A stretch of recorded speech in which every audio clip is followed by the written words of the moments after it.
Senhor presidente, senhores vereadores, eu vi que o vereador Jack estava já terminando o tempo, mas exatamente essa nossa iniciativa, né, vereadora? E por ser um projeto que praticamente é inconstitucional por vir, né, por iniciativa nossa, a gente já levou lá para a Marta, para a secretária de Educação, e, né, estamos forçando aí, precisamos de mais apoios para que isso se torne realidade, porque é bem importante. O Banco de Materiais de Construção já faz uma diferença enorme na nossa cidade e a gente verifica isso, e nada melhor do que a gente fortalecer isso através do material escolar também para as famílias, sendo que outras entidades até fazem essa busca aí de doações, porém, por exemplo, a Fundação Caxias, ela destina para as escolas, então às vezes fica mais os pais sem informação se vão ter ou se não vão ter o material. Então, um banco de materiais escolares na Secretaria da Educação seria o ideal.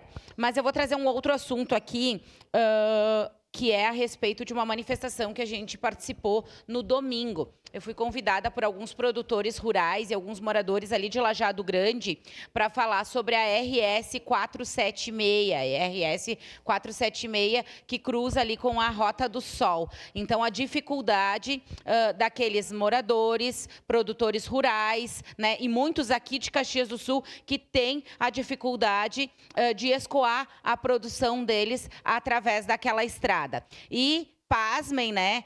Tem presença, às vezes, até de deputados estaduais que estão lá há 2, 3 mandatos e vão lá só para prometer que vão fazer, né? Infelizmente, aquela população está sofrendo. Muitos produtores daqui de Caxias, eu tive a oportunidade de conversar, aquela via está totalmente intransitável e eles relatam que eles têm que fazer mais de 50 quilômetros para dar a volta, né, na RS para voltar pela Rota do Sol, por causa da estrada, né, das más condições das estradas. Mesmo tendo um ponto do DAER ali a 1,5 km, infelizmente, né, sem máquinas adequadas, e os servidores, né, têm que dizer não para eles que não conseguem fazer nada, então essas pessoas estão sofrendo. Tem até uma matéria do Leovê que saiu em seguida, porque eles estavam na festa da uva no dia, então não conseguiram cobrir a manifestação, mas fizeram uma matéria na segunda-feira, e esses produtores rurais dizem que para transitar 4 quilômetros,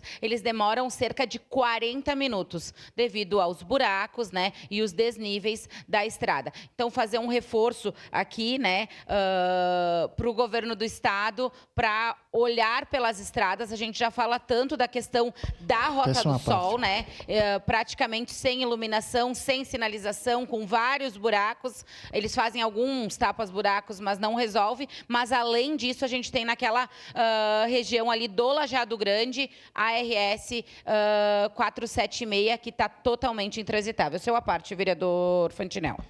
Obrigado, vereadora Daiane. Eu fico feliz que a senhora toque nesse assunto. Eu também iria tocar mais à frente nesse assunto.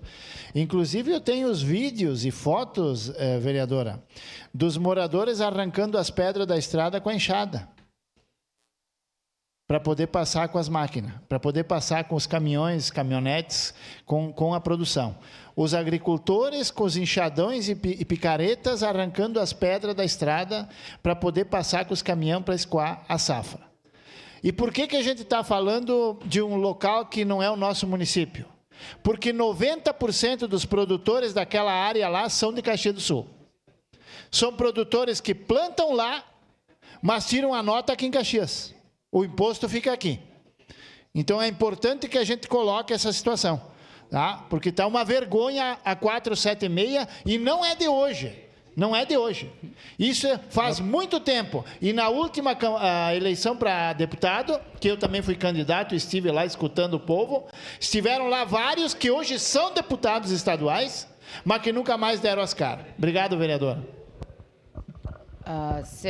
Isso mesmo, vereador Fantinel. Então, o escoamento ali de frutas, de verduras, ou até mesmo os caminhões de madeira, eles têm que fazer 50 quilômetros a mais. Isso reflete no preço, reflete, né, na dificuldade do dia a dia, que eles já têm que arrumar os seus veículos, os seus caminhões, toda essa manutenção e fazer quilometragem a mais. Então, o governo do estado realmente deveria olhar para essa situação. Seu à parte, vereador Jack. Obrigado, vereadora Daiane. Eu só pedi uma parte para mim saudar o seu Abrelino, que está aqui também, metalúrgico, aposentado aí, um dos mais atuantes na nossa categoria e também fez parte da direção dos sindicatos metalúrgicos. Obrigado, vereador Jack. Era esse o nosso assunto. Também saudar o seu Abrelino, muito atuante também na vida comunitária lá do Cidade Nova, daquela região. Lá pudemos nos conhecer e participar de várias atividades juntos. Era isso, senhor presidente. Obrigada. Obrigado, vereadora. Próximo inscrito no